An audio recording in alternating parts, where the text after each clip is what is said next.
Herkese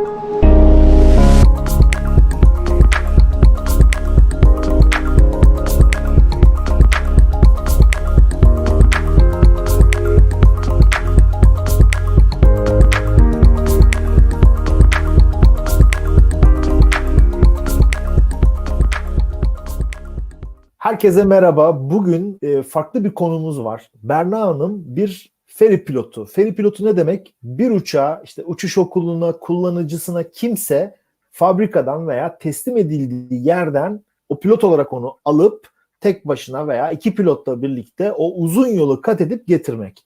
Bu aynı zamanda normalde kısa mesafeli yapılan uçuşların dışında bazen ek yakıt tanklarıyla saatlerce süren bir uçuş anlamına geliyor. En son yeni bir uçak getirdi. O uçuşu da beraber konuşacağız ve öncelikle Berna Demirbilek'i bir tanıyalım bakalım. Merhabalar, hoş geldiniz. Hoş buldum. Merhaba. Berna Demirbilek ben. 23 yaşındayım. Atılım Üniversitesi Pilotaj tam burslu mezunuyum. CPLA lisansım var. Aktif uçucuyum. 4 senedir uçuyorum. Bu şekilde. Şimdi öncelikle soracağım. Tabii ki bu işte üniversitelerin pilotaj bölümleri, uçuş okullarını bitiren birçok arkadaşımız şu an iş arıyor. Niye? Çünkü Evet. koronavirüs salgını nedeniyle havayolu sektörü gerçekten tarihinin en kötü günlerini yaşıyor. Siz bir havayoluna girmektense farklı pilotajın farklı bir yönüne doğru yöneldiniz. Nedir acaba Evet. bu? Yani tabii ki de ben de herkes gibi CPL'imi aldıktan sonra havayolu süreci düşünüyordum klasik olarak. Ama korona birazcık sağ olsun mu diyeyim, ne diyeyim. Korona sayesinde genel havacılığa yöneldim. Gayet de güzel oldu benim için. Yani piramidin basamaklarını teker teker çıkıyormuşum gibi oldu. Yani dolu dolu öğrenerek, görerek her şeyi, havacılığın her alanını görerek yavaş yavaş tırmanmayı düşünüyorum. Genel havacılık, sportif havacılık aslında Tabii ki. havacılığın temeli ama çok önemli bir tecrübe. Sonuçta uçak yerden kesildikten sonra işte bu bir Boeing 737 olmuş veya tek motorlu bir uçak olmuş önemli değil. Aynı prosedürlere, aynı hukuksal zemine taşınarak uçuyor. Peki yaptığınız feri pilotluğuna, teslimat pilotluğuna dönelim. Bu işe nasıl girdiniz? Bu işin özel bir eğitimi var mı? Evet, feri pilotluğunun bir eğitimi yok. Yani kağıt üstünde bir eğitimi yok. Ben de Oben Oltayran hocam sayesinde başladım. Kendisi Türkiye'de tanınan, yani en çok bilinen feri pilotudur. Onunla beraber 2 uçuş yaptık. Birer tane uçak getirdik. Almanya'dan yine Akila getirdik. Bana prosedürleri gösterdi. Neyin nerede yapılması gerektiğini, uçağın Schengen çıkışını, bizim kendi pasaport çıkışlarımızı nasıl yapmamız gerektiğini, prosedürleri gösterdi. Uçuş aşamasında ATC kurallarını, neye nasıl dikkat etmemiz gerektiğini, Türkiye'den neler farklıdır uçuş aşamasında bunlardan bahsetti. Yani bu şekilde bir eğitimim oldu benim. Aslında bu tabii normal pilotluğunuzu yapıyorsunuz. Bir uçağa Evet. belki daha uzun mesafe 1-2 saat uçacağınıza 4-5 saat artık uçağınızın özelliği neyse o kadar Tabii. gidiyorsunuz ama enteresan olan farklı farklı hayatınızda belki görmediğiniz meydanlara iniş yapıyorsunuz. Evet. Bir yandan da Almanya'dan getirdiğiniz uçağa Bursa arası ne kadar bir mesafe? Çok ciddi bir meteoroloji çalışması yapmanız Evet. lazım. Hava uygun mu değil mi? Çünkü bu uçaklar sonuçta IFR uçuşlar için çok elverişli, yani çok fazla bulut içi veya buzlanma şartlarına girmemesi gerekiyor. Evet, kesinlikle. Yaklaşık 1000 millik bir mesafe Almanya'dan Bursa'ya. Onun haricinde uçak zaten IFRS sertifiye değil. De-icing, icing ekipmanları da yok yani. Tamamen görerek şartlarda uçmamız gerekiyor bu uçaklarla. Sadece karbüratör heat, kabin heat var yani bu kadar. Yani evet, meteorolojiyi iyi takip etmek gerekiyor ama tamamen böyle bulutsuz, tertemiz bir havada hiçbir zaman olmuyor yani. Sonuçta 1000 millik bir mesafeden bahsediyoruz. Bazen şansımız yaver gidiyor. İstediğimiz gibi oluyor, beklediğimiz gibi oluyor hava. Bazen tam tersi divert edebiliyoruz ki 2 kere de divert ettik Oben Hoca'ylayken beraberken yani. Ama bu sorun olmuyor zaten. ATC de sizi anlıyor. Durumu değerlendirebileceğinizi de biliyor. Sonuçta havada olan sizsiniz. İnmeyi tercih ediyorsunuz, inebilirsiniz. Ben şimdi son uçuşunuza dönmek istiyorum. Son uçuşunuzu yaparken 2 defa Oben Hoca ile geldiniz buraya. Prosedürleri öğrendiniz. İşte gümrükleme işlemleri, yabancı meydanlar, yakıt alma ve son uçuşunuza gelelim. Bu uçağı nereden teslim aldınız ve kaç uçuş saati sonrasında bu uçağı Bursa'ya getirdiniz? Evet, bu uçağı Almanya, Berlin'den teslim aldım. EDAS, Schönhagen Airport, Gulf Airspace olan bir havalimanı. Küçük, tamamen herkes kendi uçaklarını alıyor, hobi olarak uçuyor. Günde 1-2 saat motorlarıyla geliyorlar. Tamamen hobi amaçlı tasarlanan bir havalimanı. Devlete ait, belediyeye ait. Almanya'dan çıktım. Daha sonra bir 3,5 saatlik uçuştan sonra Maribor'a indim. Orada Schengen çıkışını yaptım. Uçağın çıkışları var. Onları hallettim. Yakıtımı aldım. 2 saat sonra 2 saat daha uçtuktan sonra Belgrad'a devam ettim. Belgrad'da da indiğimde yakıtımı aldım aynı şekilde. Bir gün yatı verdim kendime. Yani toplam 5,5 saat uçtum o gün. Daha sonra da direkt Bursa'ya planlıyordum aslında ama uçağın endurance'ı 5 saat. Yaklaşık 5 saat. Çorlu'ya inerim diye düşünüyordum. Yakıt almak için illa. Çünkü rota tamamen dümdüz değil sonuçta. Direct to değil. Yine bir waypointleri takip etmemiz gerekiyor. Bir de ülke sınırlarından çıkış yapmamız gerekiyor. Öyle direct to devam edilemiyor. Bir şekilde yani yakıt yetersiz kalıyor. Çorlu'ya indim daha sonra. Bir 4 saat uçuş oldu. İkinci günün ilk bacağında da. Daha sonra 1 saat daha uçup Bursa'ya uçağı teslim ettim. Gerçekten güzel bir uçuş olmuş. Yaklaşık herhalde bir 10 saat kadar bir uçuş gerçekleştirdiniz. Peki önümüzdeki dönemde bu uçuşlar devam edecek mi? Evet, yani normalde feri pilotluk devamlı bir iş değildir. Ama benimki şu an devamlı oluyor. Neden? Akila Almanya'dan Türkiye'ye gelecek. Daha yaklaşık 11 tane uçak var. Yani benimki seriymiş gibi oldu. Yaklaşık önümüzdeki 1 yıllık süreçte 8-10 tane uçak gelecek. Bunların da hepsini herhalde ben getireceğim yalnız başıma. Ama normalde ne oluyor? Diyorlar ki İtalya'da atıyorum Teknam gelecek. Bir tane gelecek. Ondan sonra Fransa'dan işte bilmem ne gelecek. Avusturya'dan Diamond gelecek mesela. O şekilde. Öyle devamlı 10 tane 20 tane paket şeklinde olmuyor. Akila derken tabii bu uçak üreticisinin aslında sahibi Bursa merkezli bir holding. Almanya'da üretiliyor ama en azından bayrağımızın olduğu bir uçak denebilir. Evet. Biraz bize bu uçağı anlatabilir misiniz? Nasıl beğendiniz? Siz daha önceden uçtunuz mu bu uçakla? Ben bu uçakla bu feri işi kararlaştırıldığında uçmaya başladım. Almanya'da bir 10 saat sigortadan dolayı uçuşum olması gerekiyordu.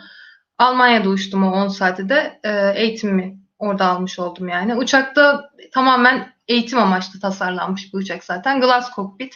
Çok temiz, böyle karışık, her yerinde bin bir çeşit tuşu olmayan bir uçak. 750 kilo maksimum ağırlığı. Cruise hızı 100 knot civarı. Normal uçakları, eğitim uçaklarına göre bir tık daha hızlı. Ben mesela eğitim Diamond'da aldım. Diamond 20'de. Cruise hızı 90 knot'tu. Maksimum take-off'u 900 kilo civarı olması gerekiyor. Bu hem daha hafif hem daha hızlı. Bir tık endurance'ı az Diamond'a göre. Çok benzetmiştim Diamond'la ilk başladığımda. Yani sizin uçak hoşunuza gitti. Umarım Evet, burada getirdiğiniz uçaklarda uçuş okulu olarak yeni öğrenciler yetiştirir. Onlara yeni kariyer imkanları sağlar. Galiba grubunda Bursa'da bu uçakları üretmek ilerisi için bazı planları da var. Umarım bunlar gerçekleşir ve siz de Bursa'dan alır bu uçakları dünyanın farklı farklı yerlerine götürürsünüz.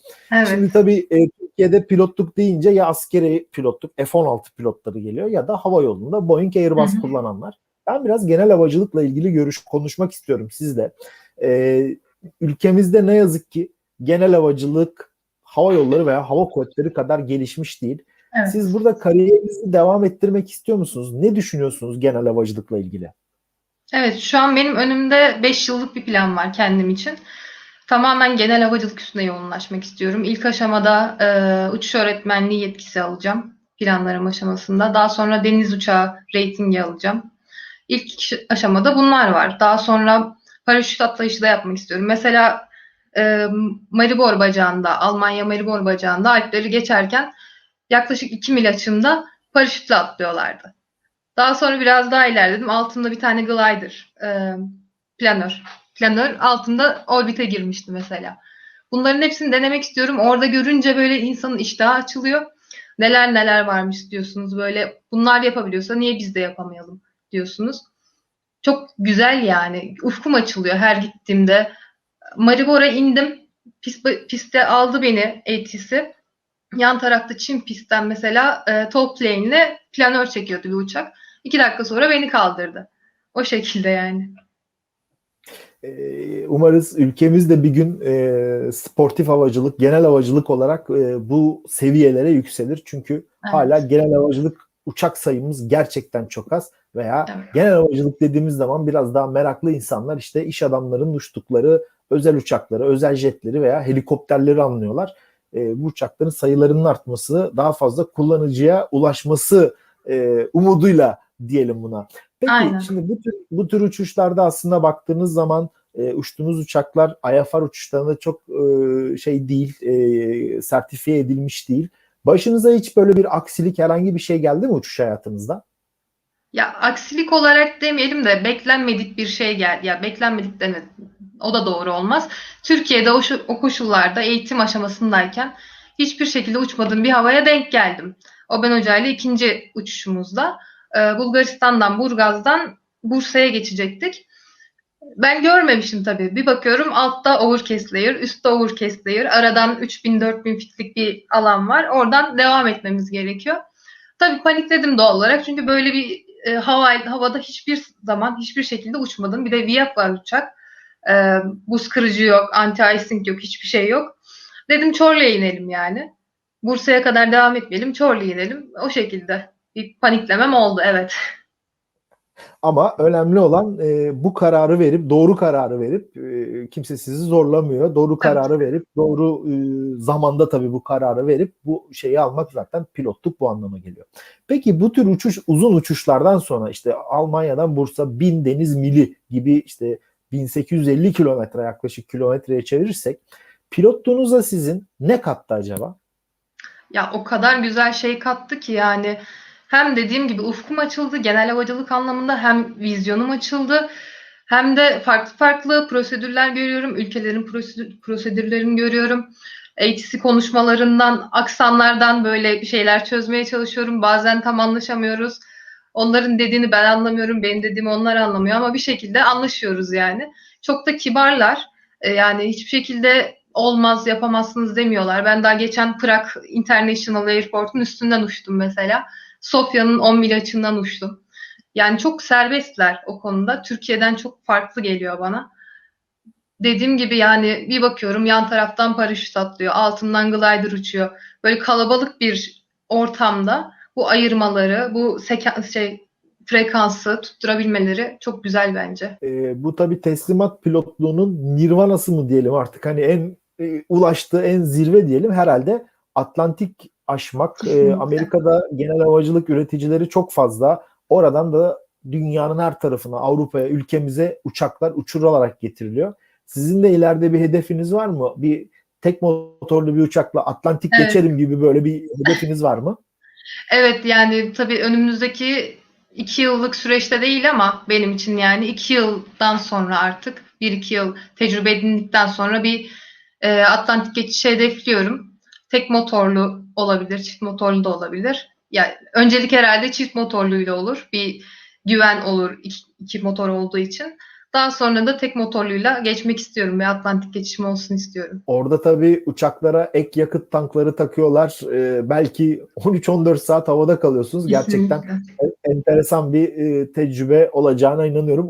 Onu da umarım Türkiye'nin ilk kadın teslimat pilotu olarak yaparsınız. Bizlere de bunların İnşallah. haberlerini yapmak, videolarını beraber çekmek nasip olur diye umuyoruz. Ben Rica bu tür ederim. haberlerle pilotluğun, havacılığın farklı alanlarını izleyicilerimize göstermek istiyorum. Berna Hanım uçuş okulunu bitirdikten sonra belki tabii şartlar onu hava yolunun girmesine engelledi, bu küçülme, salgın nedeniyle, ama kendine yeni bir sayfa açmış ve bu şekilde uçuş yetilerini geliştirmeye çalışıyor. Bu konuda Türkiye'de umarız Oben Hoca'nın da, Oben Oğultarhan'ın da başkanlığını yürüttüğü HAVAK var. Havacılığı geliştirmesi Evet. bu konularda faktör olan çok önemli bir vakıf. Biraz da HAVAK çalışmalarıyla ilgili size soru sormak istiyorum. Çünkü o konuda Oben Hoca'nın en büyük hedeflerinden bir tanesi bu vakfın genç pilotlara örneğin sizin gibi imkanlar sağlaması. Hı Bunlarla da hı. ilgili bir şeyler söyleyebilir misiniz? Tabii ki de şu an evrak aşamasında her şey. Bir uçuş okulumuz olacak. LAPL, PPL eğitimleri vereceğiz Sivrihisar'da. Amacımız şu şekilde olacak. Dediğimiz gibi Türk sivil havacılığını geliştirmeye çalışacağız. Avrupa'da gördüğümüz sistemi uyarlamaya çalışacağız. Atıyorum yani ailesiyle gelip millet uçsun ya da uçak alsın. Biz işletmesini alalım.